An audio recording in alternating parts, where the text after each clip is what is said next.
Desenvolvimento de Gestão e Sustentabilidade Hídrica. A fala vai ser feita pela doutora Ana Maria Moreira Marquesan, procuradora de Justiça do Rio Grande do Sul, mestre e doutora em Direito Ambiental e Biodireito pela Universidade Federal de Santa Catarina, coordenadora de apoio operacional das promotorias de meio ambiente do Rio Grande do Sul, CAOMA.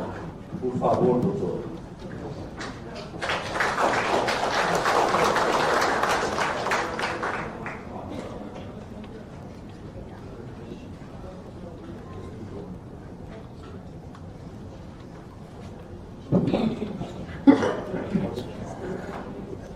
Bom dia a todos. Obrigada. É uma honra e um prazer participar aqui desse evento organizado pelo Fórum Nacional dos Comitês de Bacia Geográfica. É importantíssimo esse encontro realizado no nosso estado, então me sinto muito honrada com o convite. E creio que eu tenho um papel bem importante aqui no sentido assim, de mudar um pouco, tentar mudar com a minha fala, né? Um pouco o rumo da história que até então vem sendo trilhado pelo Estado do Rio Grande do Sul em relação a esse importante instrumento de gestão de recursos hídricos, que é o instrumento da cobrança pelo uso da água. Então, vou fazer uma pequena introdução, né? Todos aqui trabalham justamente defendendo esse bem jurídico tão vital para todos nós, que é a água, mas eu sempre gosto de dar uma embasada naquilo que eu vou falar. Sobre a importância da água, né? Existe uma mútua dependência nossa em relação à água, e a água também depende de como a gente cuida dela, né? Se a gente não zela por esse bem tão precioso para a nossa vida, né? O nosso corpo, ele é basicamente formado de água, a gente sobrevive algum tempo significativo sem alimento, mas não sobrevive sem água, portanto ela é essencial à nossa sobrevivência. E a relevância da água, ela transcende em muito essa perspectiva meramente física, né, enquanto algo vital para a nossa existência. Ela tem significados muito importantes nos campos social, religioso e cultural, né? Muitos povos, eles praticam todos os seus cultos relacionados à água. É por isso que tantas vezes, né, algumas atividades econômicas, por exemplo, a mineração, quando eles contaminam determinado recurso hídrico, isso pode causar perdas vitais, além do aspecto físico, mas também perdas religiosas, perdas culturais para uma série de povos ancestrais que vivem ligados, associados a essa questão da água. Com as transformações na nossa organização social e, sobretudo, né, o crescimento das atividades humanas que utilizam a água como um insumo relevante, torna-se cada vez mais essencial políticas de governança da água. Né? Como diz o Jeffrey Sachs, a sustentabilidade, ela se baseia não mais em 3 dimensões, ela se baseia em 4 dimensões. Nós temos o econômico, é um aspecto econômico, o aspecto ambiental, o aspecto social e o aspecto de governança.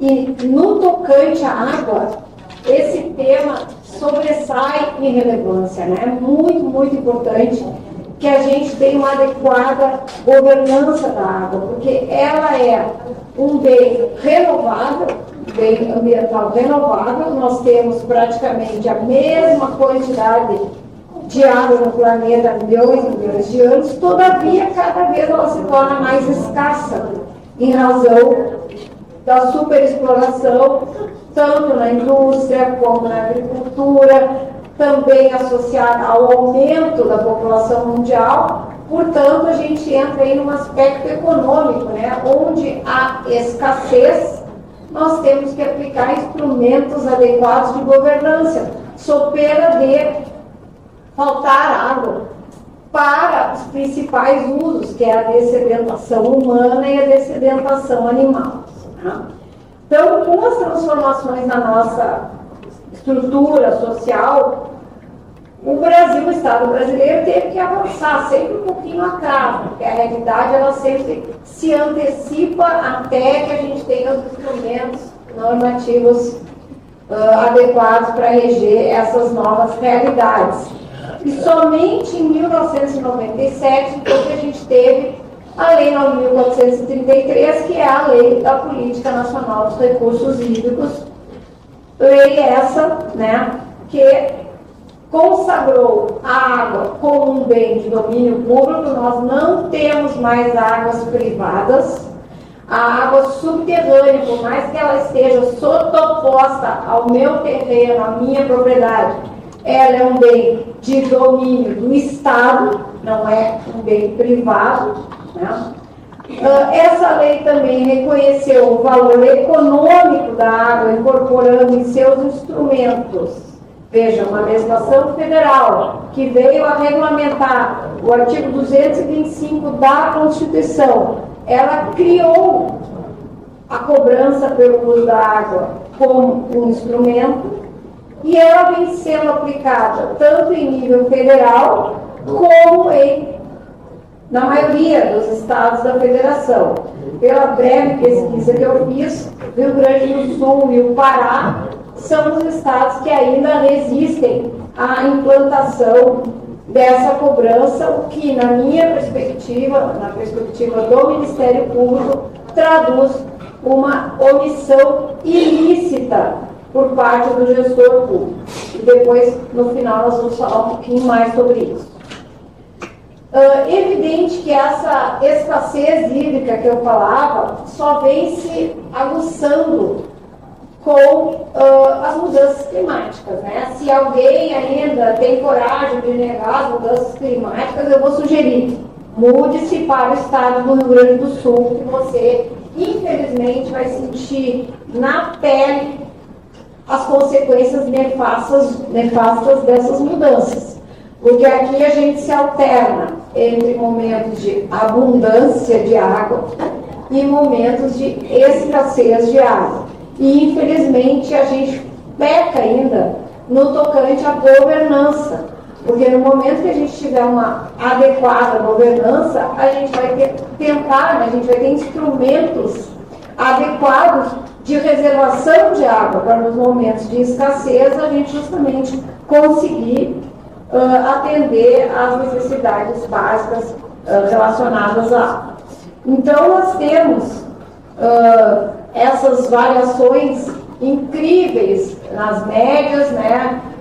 Infelizmente, quando vem água, vem muita, e o pior, ela tem vindo e tem ficado, porque os nossos eventos climáticos de 2024, eles se destacaram não só pelo volume de água, mas provavelmente tenha sido um dos eventos mundiais em que muita água ficou muito tempo no estado do Rio Grande do Sul, causando danos nas cidades e no campo. Eu tenho acompanhado diuturnamente essa temática dos problemas no campo, tanto que o meu centro de apoio já tem um termo de cooperação com a Embrapa, e nós estamos tentando há bastante tempo também celebrar um poema terra, porque temos a ciência que os agricultores precisam muito de um apoio para recuperar os solos. Agora a Emater lançou o programa Terra Forte, e a gente só tem que elogiar esse programa, porque eu me desloco muito pelo interior e tenho familiares ali na região de Santa Maria, onde houve uma perda de solo agricultável tremenda. O solo ficou compactado de um jeito assim que eu não sei quantos anos eles vão levar e que técnicas vão ter que usar para poder realmente tornar aquele solo agricultável novamente. Bom, a gestão dos recursos hídricos no modelo brasileiro, ela foi muito inspirada pela chamada teoria da tragédia dos comuns, do Gerhard Haldane, né, que é um filósofo e ambientalista, em certa medida, né, que ele apregoava que os bens de uso comum eles tendem a uma superexploração quando não há mecanismos eficazes de regulação. Infelizmente, o brasileiro, ele não preza muito pelos seus bens comuns, né? Nós somos individualmente super limpinhos, né? Dificilmente acho que tem um povo mais asseado, isso a gente herdou dos índios, né? Um povo mais asseado do que o brasileiro é difícil de achar.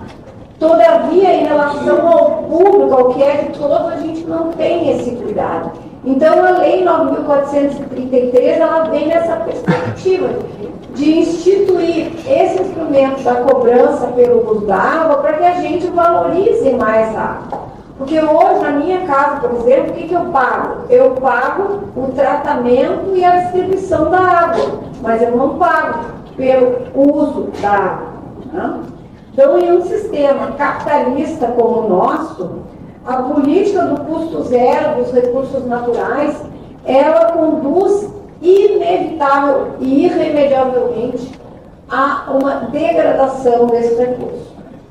Bom, qual a função, então, da cobrança? A função da cobrança não é arrecadatória, ou seja, aumentar o dinheiro que ingressa nos cofres públicos. De jeito nenhum, não é esse o escopo da cobrança pelo uso da água. A cobrança é ampliar a utilização racional desse recurso. É isso que nós temos que nos dar conta. Tanto, agora eu falava aqui com o representante da Ana, né? Os valores que são cobrados em outros estados e nas bacias dos rios federais são mínimos. Para cada um representa muito pouco. Em geral, ainda, quem mais paga são as companhias de tratamento e distribuição de água. Para os agricultores, ainda é mais baixo o valor. Mas é uma maneira, sim, de solidarista de enfrentar essa questão da cobrança pelo uso da água. E esse princípio, esse instrumento que foi instituído na Lei 9.433, ele se inspira principalmente em dois mega princípios do direito ambiental. Um deles é o princípio do poluidor pagador, que, numa linguagem bem rasa, quem suja deve limpar. Quem utiliza, faz uma mega exploração de determinado bem ambiental deve pagar por essa mega exploração. E o usuário pagador, que já é um desdobramento, digamos assim, do poluidor pagador, é um instrumento que não tem o caráter punitivo que o poluidor pagador tem. É um instrumento simplesmente que busca justamente através da cobrança pelo uso de determinado bem ambiental que seja finito, que é o caso da água, que embora a água seja um recurso renovável, ela é finita, nós temos sempre a mesma quantidade de água circulando no planeta, permite que o usuário possa ser cobrado, então, pela mera utilização desse recurso. Então, na Lei da Política Nacional de Recursos Hídricos, no artigo 19, existe ali a descrição dos objetivos da cobrança. Reconhecimento da água como bem econômico, indicando ao usuário seu real valor. Racionalização do uso da água e obtenção de recursos financeiros para o financiamento dos programas e intervenções contemplados pelos planos de recursos hídricos. Outro instrumento de máxima relevância, né? Nós temos todo um quadro estruturado nessa Lei 9.433, mas o Estado do Rio Grande do Sul parece que não quer nunca aderir a esse modelo e cria caminhos próprios agora. Eu não vou criticar porque eu não conheço exatamente essa ideia de criação de uma agência de águas, né? Nós sabemos que o governador andou visitando a Holanda e ficou encantado com o modelo deles, mas esse modelo ele não se cola com a nossa Política Nacional de Recursos Hídricos. Bom, quais são as consequências diretas da instituição da cobrança pelo uso da água? Orienta a educação ambiental relacionada a recurso hídrico, porque a gente sabe que, na medida em que cada um de nós, cada atividade econômica paga, ainda que seja um valor muito pequeno, mas proporcional à sua utilização, aquilo já desperta em cada um de nós a consciência de que aquele é um bem ambiental finito. Porque a gente se criou aqui no Brasil o país da abundância, né? A gente tem aqui quantidades imensas de águas doces, né? Qual é o país do mundo que tem essa abundância de mananciais de água doce para pronta utilização, como a gente tem, né? Temos as florestas em abundância, enfim, a gente tem tudo muito aqui, por isso a gente tem uma dificuldade de se conscientizar sobre a escassez. Justificar a implementação de mecanismos de controle de qualidade e quantidade da água, a exemplo do que já ocorre, né, com o enquadramento dos corpos hídricos. Propiciar financiamento de estudos, programas, projetos e obras, incluindo os planos de recursos hídricos. Viabilizar a implantação e manutenção dos órgãos administrativos integrantes do Sistema Nacional de Gerenciamento de Recursos Hídricos. Fundamentar a existência de um mecanismo próprio de tratamento de conflitos relativos aos recursos hídricos. Então, né, os recursos naturais, como eu dizia, eles são, sem dúvida nenhuma, de titularidade coletiva. Se eu sou uma proprietária rural e na minha propriedade eu tenho lá um rio que passa por ela, tenho lá uma mata nativa, eu sou dona dessa mata nativa, eu sou dona desse rio que passa pela minha propriedade? Não, na verdade, eu sou também uma usuária e eu tenho que tratar com responsabilidade esses recursos hídricos e essa vegetação. Se eu quiser explorar a vegetação, vou ter que obter as devidas licenças, vou ter que fazer um plano de manejo daqueles vegetais que estão ali na minha propriedade. É a mesma coisa se eu quiser tirar água daquele rio, vou ter que obter, hoje, né, no DRHS, uma outorga daquele recurso hídrico. E o próprio poder público, ele não é um dono absoluto desses bens. Ele atua como um gestor. Ele deve fazer uma governança responsável desses bens. O poder público, então, ele é o mediador. Veja as palavras aqui de um dos maiores especialistas nesse tema, que é o nosso querido Paulo Afonso Leme Machado, né?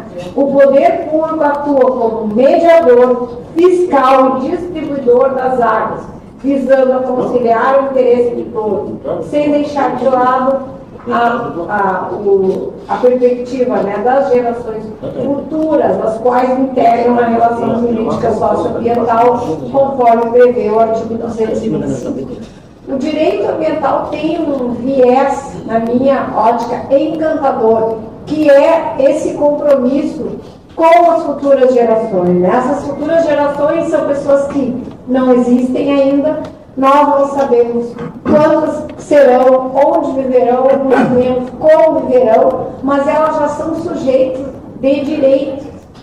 Assim como nasce tudo, que é uma coisa que já existe há muitos anos na legislação civil, né? Que é aquela pessoinha que as mães carregam na barriga, né? Já são titulares de direitos, porque já tem direito até às vezes à herança, ao uso do nome. O direito ambiental, ele criou essa figura das futuras gerações e elas já são objeto da nossa preocupação e da nossa tutela. Pois bem, há 2 anos atrás ocorreu a primeira jornada jurídica de prevenção e gerenciamento de crises ambientais organizada pelo Conselho da Justiça Federal, onde diversos especialistas se reuniram e extraíram enunciados de máxima relevância. Nós tivemos uma colega aqui do Rio Grande do Sul que participou, né, e lá foi aprovado o enunciado 44, que diz: é ilícita a omissão dos Estados-membros em não regulamentar a cobrança pelo uso da água, já que seu uso nacional deve ser estimulado, inclusive por instrumentos econômicos. Depois nós Lançamos, inclusive, um livro comentando cada um desses enunciados. E eu tive a oportunidade e a honra de escrever justamente sobre esse enunciado 44 e sobre um outro também. Vejo que, sob o prisma do patrimônio público, a doutora Patrícia Leibner, juíza da Vara Ambiental aqui de Porto Alegre, que pega várias comarcas do Rio Grande do Sul, julgou recentemente uma ação popular ajuizada justamente com o objetivo de obrigar o Estado do Rio Grande do Sul a instituir a cobrança pelo uso da água. E ela, nessa sentença, que eu recomendo a leitura, é muito bem feita, ela diz lá, né, que sob o prisma do patrimônio público, a cobrança pelo uso da água possui natureza de receita pública vinculada, cuja arrecadação se destina por determinação legal ao custeio de programas, estudos, obras e intervenções nas próprias bacias hidrográficas. Assim, a ausência de implementação equivale, na prática, a uma renúncia de receita não autorizada pelo ordenamento, porquanto não decorre de escolha legislativa formal, nem de hipótese excepcional prevista em lei, mas de simples inércia administrativa.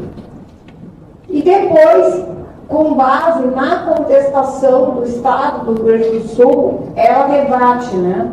Dizendo que a contestação apresentada pelo Estado assume especial relevo probatório, porquanto nela o próprio demandado reconhece expressamente que a cobrança prevista nos artigos 32 a 34 da Lei Estadual 10.350 jamais foi implementada, tampouco regulamentada, consignando ainda que o tema se tornou um verdadeiro tabu na administração pública estadual. Pois bem, no final, ela julgou procedentes os pedidos dessa ação popular, reconhecendo a omissão administrativa estrutural do Estado do Rio Grande do Sul na implementação da cobrança e condenou o Estado do Rio Grande do Sul à implementação efetiva da cobrança pelo uso dos recursos hídricos, observadas as deliberações dos comitês de bacia hidrográfica e do Conselho Estadual de Recursos Hídricos, bem como os parâmetros legais e regulamentares aplicáveis. Essa sentença ainda não transitou em julgado, precisa ser ou não ser confirmada pelo Tribunal de Justiça do Rio Grande do Sul, mas, em certa medida, ela vem no mesmo sentido de uma decisão já do Supremo Tribunal Federal, em que houve, por parte do Estado do Mato Grosso do Sul, uma isenção da cobrança pelo uso da água. Eles pensaram em determinada atividade econômica, onde normalmente é aplicável a cobrança, e resolveram isentá-la, né? Daí o que diz essa decisão do voto condutor da maioria? A Lei Federal 433 determina especificamente as hipóteses de cobrança pelo uso dos recursos hídricos, que são aquelas que dependem de outorga. Dentro desse rol incluem-se os recursos hídricos utilizados como insumo para os processos produtivos, além de outros usos que alterem o regime, a quantidade ou a qualidade da água existente no corpo. A lei estabelece também as hipóteses taxativas em que essa outorga é dispensável. Enfim, foi considerada inconstitucional essa lei que dispensava a atividade de agricultura da cobrança pelo uso da água. E aqui eu já encerro a minha manifestação, né, destacando que existem opiniões contrárias, eu as respeito, evidentemente. Se tem coisa que a gente aprende sendo promotor é conviver com os contrários, sempre de forma respeitosa. Entretanto, né, enquanto Ministério Público, nós temos que defender as leis, não todas as leis, mas as leis que consideremos justas, e é o caso da Lei da Política Nacional de Recursos Hídricos, e, evidentemente, exigir, né, a cobrança pelo uso da água como um dos importantes instrumentos dessa lei federal.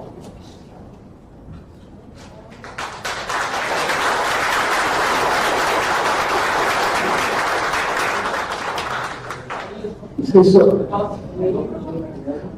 Eu falo é, na sequência de falar o é, o primeiro.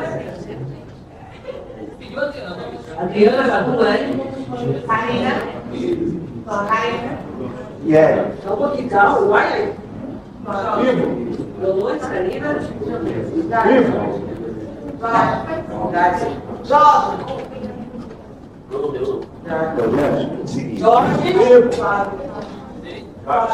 é o seguinte, todo mundo consegue ficar 15 minutos aqui, tá? Então, nós vamos falar na hora que Um pouquinho, calma. Diminui para todo mundo fala. Diminui a fala, bota um minuto. a sugestão, por favor, gente, sugestão. Qual é o seu nome? Seu nome? Ivo. Da Cavala, é? Mas Ivo. Ivo. A sugestão que a Camille fez é que a gente reduza para 2 minutos para a pergunta. 1 minuto?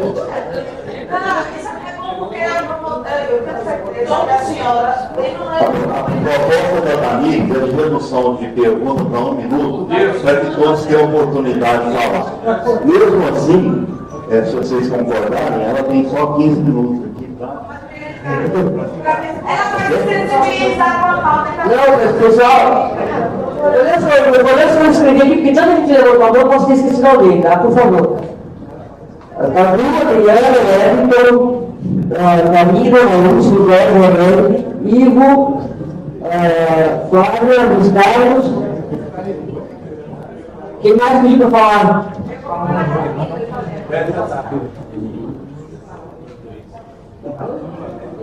Deve toda a casa. Primeira fala. Quem quer? Cadu.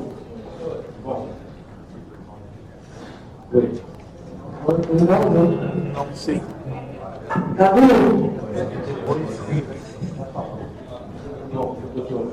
Carlos Eduardo, doce, estou presidente do CBH Piranha, da nascente do Rio Doce. Nós tivemos problemas da cobrança, várias reuniões, discussões até além um pouquinho do normal, mas chegamos no processo. Em 2011, nós conseguimos criar, elaborar e aprovar a cobrança dentro da bacia do Rio Doce. Nós temos 228 municípios. E em 2014 e 2015, com o dinheiro da cobrança, nós conseguimos elaborar, no Piranga, por exemplo, de 77 municípios, 60 planos municipais de saneamento básico, com o dinheiro da cobrança. Então, os municípios estavam exigindo que fosse resultado. Eu acho que a cobrança, além de ser, tem que ser dentro do município, eu acho que todos benefícios para os usuários, para os condutores de bacia, que é uma coisa mínima que pode ajudar dentro da bacia do Alberto.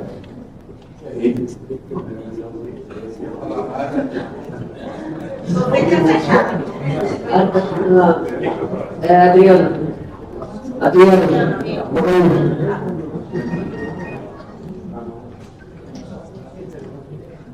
Doutora Maria, Adriana Bocaiúva, da Bahia de Guanabara, maravilhosa sua apresentação. Eu queria fazer uma pequena, mínima provocação, que a tragédia dos comuns, ela não pode ser usada para embasar a nossa lei. A nossa lei é embasada pela tese da Eleanor Ostrom, que ganhou o prêmio Nobel, que quebra, né, essa máxima de que e a nossa lei das águas, ela embasa justamente isso, né, que você nem privatiza a água como um bem comum, né, e você também não precisa ter um poder estatal centralizando a sua gestão. Então, Eleanor Ostrom nos ensinou que a forma como nós fazemos a gestão dos recursos hídricos no Brasil é justamente baseada na água como um bem comum. A gente tem todos os nossos comitês de bacia, a representação do Estado, da sociedade, tudo como ela desenhou, né? Inclusive, só um minutinho, você está na minha frente, eu falo com a doutora Ana. Justamente o que ela fala da escala, né, é perfeito o que a Eleanor Ostrom traz e é o que a gente executa. Então não há que se falar em tragédia dos comuns quando a gente está falando da gestão de recursos hídricos, né? É que o objeto da minha tese... Se baseou muito, aprofundou muito mais que ela, mas eu vi sobre ela. Obrigada. Wellington.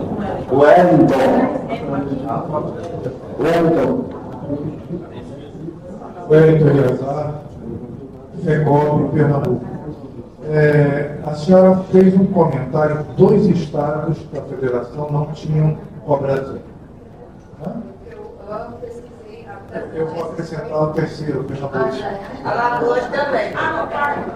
Pernambuco não tem cobrança e nem falam. Pernambuco nem, sempre que nós solicitamos ao secretário para que se discuta isso, sempre é o ano que vem. Então, melhor que nós. Mas eu espero que depois da eleição desse ano, O ano que vem. se retome isso aí. Mas Pernambuco também não tem cobrança. E nem, muito embora já tenha estudos realizados, mas nem se fala de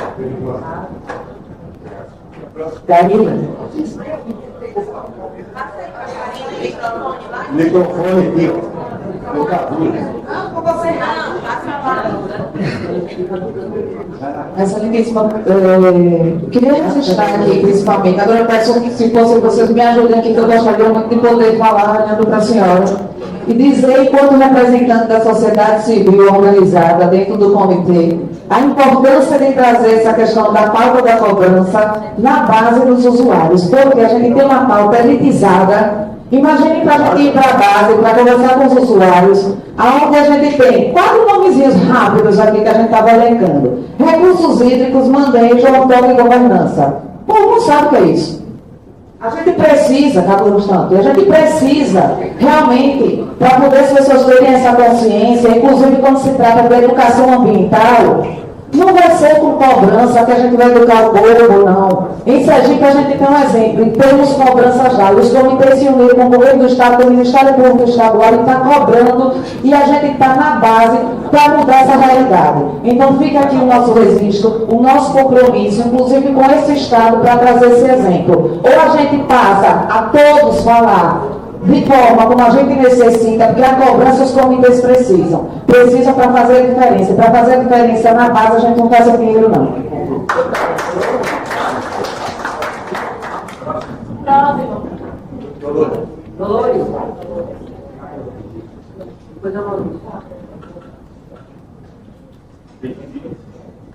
Dolores Cole, Aceleradores e Espírito Santo.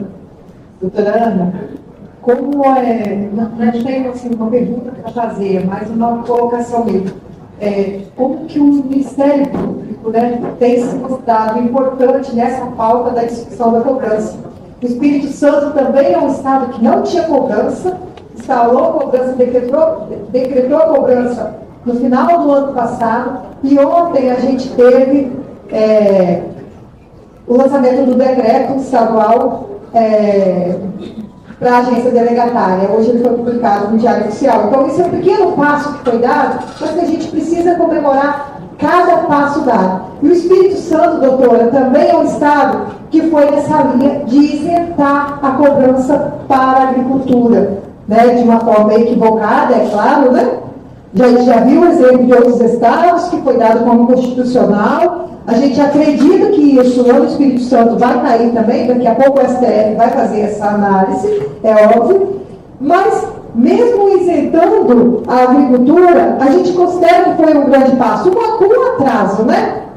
Mas o importante é que a gente teve que depois desde 2011, a gente tem comitê do Espírito Santo que deliberou pela cobrança, que foi homologado pelo CER, pelo Conselho Estadual, e só agora a gente conseguiu essa vitória. E eu atribuo parte dessa vitória à força do Ministério Público, na figura de uma mulher, da doutora Bruna, que tem dado tanta força, tanto apoio, para que a gente avance numa pauta que já está pré-estabelecida dentro de uma questão legal. Então, olha o exercício que a gente tem que fazer na gestão de recursos hídricos. A gente luta todo dia pelo óbvio, mas a gente não cansa.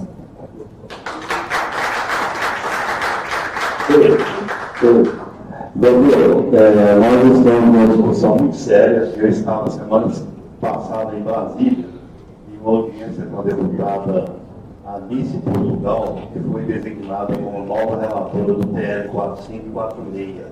Eu gostaria de saber o que a senhora pensa desse projeto de lei e qual que é a sua perspectiva em relação ao encaminhamento. Depois, mas eu, assim, principalmente de novo sobre o que é. O TR 4546, ele foi editado no governo passado para discutir a infraestrutura hídrica. E foi sendo, na medida que foi votando dentro da Câmara Federal, foi entrando emendas que hoje ele gerou um monstro tal que ele tira todas as atribuições dos comitês de bacias hidrográficas, principalmente isso, mas torna a água um bem privado. Eu não conheço esse projeto, mas se é assim, eu já não gostei. Agora, eu realmente ando meio receosa, eu não estudo muito projetos de lei, porque eu já estudei tanto projeto de lei, já escrevi artigos sobre projeto de lei, e depois entra uma coisa e sai outra e a gente perdeu o tempo, né? Mas claro que a gente tem que acompanhar ainda mais, eu até lhe agradeço, eu tenho vários grupos aí de promotores ambientais, eu vou ouvir falar nisso aí. Sim, eu acho que eu fiz a provocação exatamente porque o Ministério Público tem um papel fundamental na discussão desse TR, né? Até porque ele acaba com toda essa lógica de funcionamento da qual nós estamos presentes aqui agora, né? A gente deixa de existir no sistema.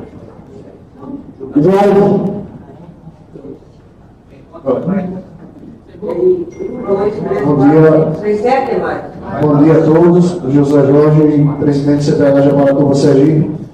Parabéns, doutora, por sua fala, pela apresentação. Na realidade, já fui contemplado na fala da amiga Karina, que é de lá de Sergipe também, só fazendo um adendo aí, embora, como Karina já pontuou, nós estejamos bem avançados. Né? O menor estado da federação, nós somos 5 comitês instituídos, todos eles com planos de bacias. Hoje nós temos uma boa relação com o Ministério Público, com a Secretaria do Meio Ambiente. Mesmo assim, a cobrança já foi implantada, tem um ano, foi implantada desde abril de 2025. Mesmo assim, nós temos muito que avançar. Né? A prova disso é que apenas um terço, menos de um terço do que estava previsto, do universo que estava previsto, foi arrecadado. Então, a prova disso é como gerir esse recurso, né? Eu acho que isso daí é o desafio maior dos comitês, dos colegiados de Sergipe, né? E com base nisso também, pontuar que por mais que nós andemos juntos, né? Trabalhamos juntos com o MP, porque em alguns locais eu vejo que o MP é tudo como bicho-papão, em alguns momentos. Né? Então, quando nós decidimos sentar junto com os colegas, com quem lê os legislativos, com quem fiscaliza a gente, ficou mais fácil. Né? Então, na realidade, a minha fala aqui era só passar um panorama, Sergipe, né, e deixar aí a minha fala. Ok, nós encerramos a nossa sessão com a doutora Pequimbol. Ela vai deixar o e-mail dela, para quem quiser fazer pergunta, ela responde pelo e-mail posteriormente.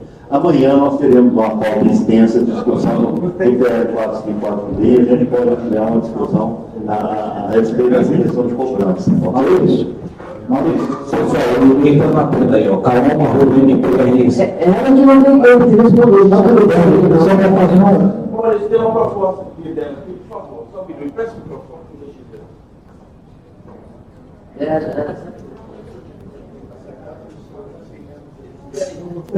Não, a proposta, na verdade, meu nome é Clara, eu sou do Tribunal de Contas. A proposta é que a professora Ana possa seguir o seu caminho e a gente continue manifestando o que ela mobilizou em nós.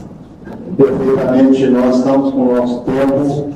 E aí, Maurício, e aí o senhor resiste na MAAT e posteriormente o senhor dá encaminhamento oficialmente do Fórum Nacional para ela responder ao Fórum Nacional. Tudo está sendo gravado. Peraí, só um pouquinho, deixa eu te falar uma coisa. Nós não vamos assumir isso, cada um vai poder falar e entrar no e-mail e conversar com ela. Desculpem, tempo dela não é nosso tempo. A proposta, como é que esse nome?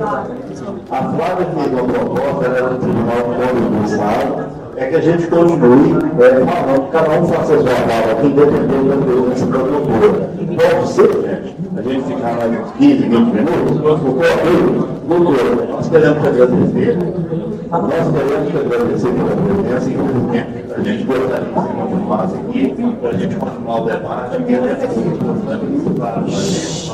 Até porque a questão da governança, ela resgata a possibilidade da gente dar continuidade na água que nós queremos, na quantidade, na qualidade de todo o horizonte. Muito obrigado a mais presença. A gente conta com as suas respostas do feito, colocadas. Por favor, muito obrigado. Infelizmente, acho que deve conhecer o local. A câmera foi errada. Amanhã, quando esse conteúdo de hoje, amanhã, quando fizer a doutora, eu vou dar um cara lá.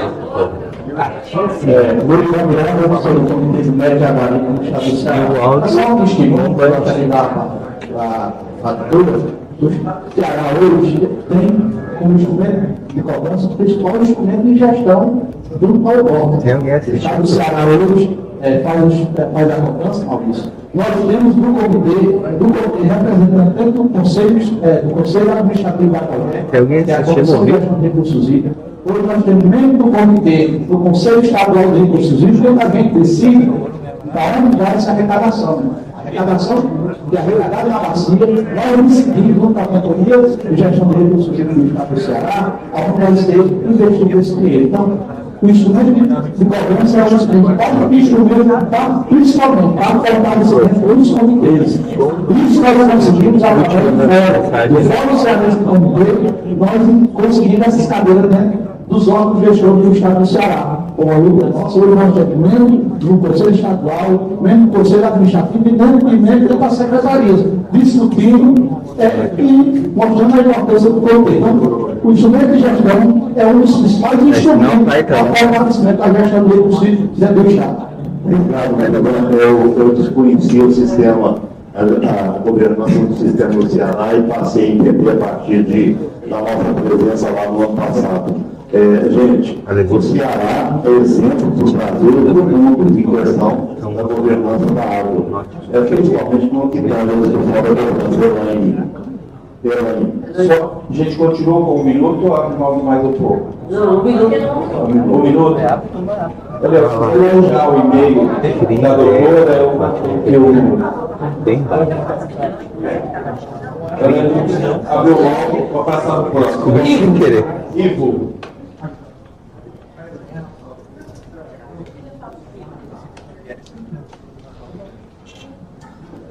Bom dia. Meu nome é João, eu sou membro do Comitê de BP, fui fundador do Comitê de BP, já participei de várias instâncias, fui inclusive diretor do Departamento de Recursos Hídricos da Secretaria Estadual do Meio Ambiente. E eu queria falar para a doutora Ana Artesana, infelizmente ela foi foi. Só para lembrar, o meu colega, 2 colegas ali, com a ex-diretora e o diretor atual do departamento, e o princípio que ela citou do poluidor pagador e o usuário pagador, tem também na lei está o provedor recebedor.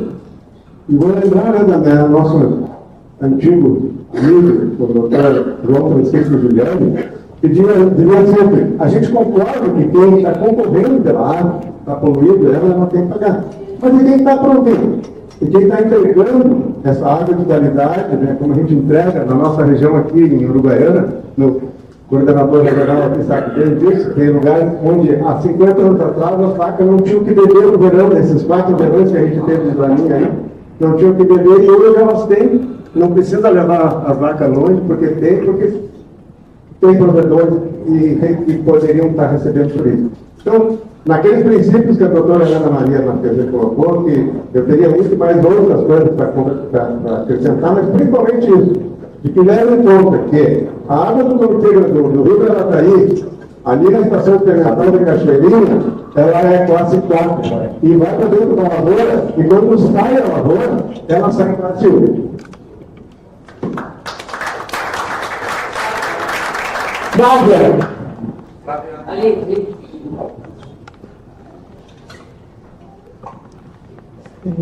Para ser bem breve, eu gostaria só de manifestar que na proposta do Estado não está previsto como vão ser captados os recursos para a concretização dos planos de bacia e dos plano estadual, que são, ao fim e ao cabo, o coração da gestão do recurso hídrico. Então, a autoridade da água me parece que vai cumprir um papel muito importante, que hoje, talvez o departamento tenha alguma dificuldade, vai ter todo esse apoio, mas, essencialmente, os comitês de bacia e as agências de bacia que vão possibilitar elencar e concretizar os planos de bacia. Não adianta ter plano de bacia se eles não são levados ao cabo. E para isso nós precisamos da cobrança, porque o recurso do fundo jamais foi aplicado na concretização dos projetos, dos planos. É isso.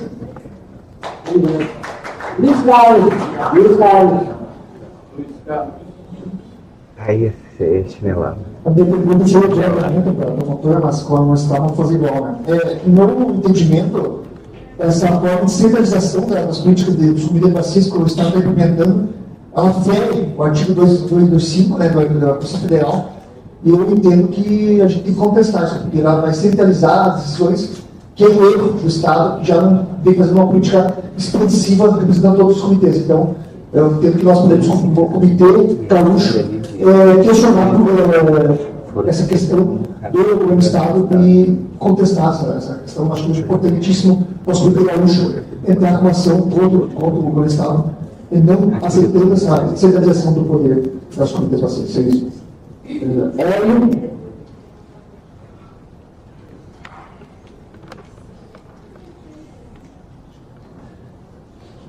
Duas falas que me antecederam, eu venho ao encontro da grande preocupação. O Carlos trouxe a questão da centralização desse modelo. A doutora Ana traz de uma maneira muito pragmática a preocupação da Procuradoria. Você, do Tribunal de Contas, também levanta essa questão. E a minha pergunta se caso avançar essa proposta de lei, da forma que está colocada e foi posta, que a gente está no achismo, porque não tem profundidade para discutir, o que a Procuradoria vai fazer? Vai tocar isso? Porque realmente, se não tiver um plano de bacia, se não tiver um norte, todas as políticas públicas que estão previstas instrumentos de gestão e planejamento que estão instituídos na 9433 ou qualquer política estadual, vem por água abaixo. Então precisa ter robustez da garantia para que se faça. Então eu só queria saber qual que é o papel do Ministério Público para fazer cumprir a vontade dos comitês que está previsto, inclusive, na legislação. André, do Paraí. Pessoal, já me apresentei anteriormente. Na verdade, corroborando alguns que comentaram, especialmente o Will, senti carência na fala da doutora Ana, a questão do princípio do preservador-recebedor, em especial, se ninguém comentou até o momento, os pagamentos por serviços ambientais são um instrumento previsto na Política Nacional de Pagamentos por Serviços Ambientais, a Lei Federal 14.119 de 2021, que prevê no seu artigo 21º que a cobrança pelo uso da água ela pode, não é termo, mas pode ser usada para o instrumento DPSA dentro das bacias hidrográficas. E também, acho que é o artigo 5º dessa lei, com algum inciso dela, o 4º ou 3º, prevê o Comitê de Bacia também como um anuente nesse sentido. E eu senti grande carência na fala dela, no sentido de que ela não expôs esse controle por parte dos comitês, e essa fala, em essência, ela vai ao encontro da fala anterior que eu tive, que eu senti carência, de novo, do controle, do exercício do controle descentralizado por parte dos comitês, agora em referência à cobrança pelo uso da água. Então, essa é uma carência que eu gostaria de marcar bastante nesse evento, porque respeito, evidentemente, o Ministério Público, respeito, né, essas entidades, mas comitê ele tem essa soberania nos mecanismos, nos valores, nas sugestões. Não se trata de isenção, mas existem alguns usuários que pagam através da preservação e não estão sendo considerados. E normalmente nós nos remetemos a esses usuários como do meio rural, porque normalmente é o meio rural em que há alguma preservação. Mas está sendo observada só um lado dessa história.